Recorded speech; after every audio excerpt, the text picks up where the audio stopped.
ఒక ఆలోచన మీ అందరిలో కూడా రావాల్సింది ఏంటంటే,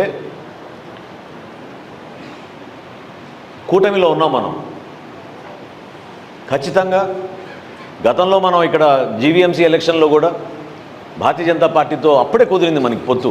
వారం 10 రోజులు కూడా కాలేదు, కానీ ఎలక్షన్లు వచ్చినాయి.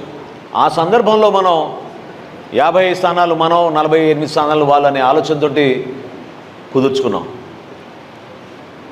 ఎందుకు ఆ విధంగా చేశాం? చాలా చోట్ల మన వాళ్ళు కూడా కొంచెం ఇబ్బంది పడ్డారు, ఆవేశానికి గురయ్యారు, ఆగ్రహానికి గురయ్యారు, నాయకుల్ని తిట్టారు, కొట్టారు, అన్నీ జరిగినాయి.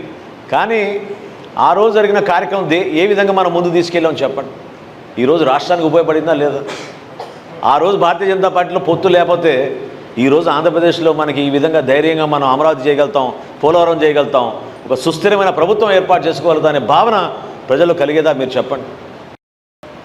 అటువంటి త్యాగాలు, అటువంటి ఆలోచన, మన అదృష్టం ఏంటంటే మనకు అటువంటి నాయకత్వం పవన్ కళ్యాణ్ గారిలో ఉంది.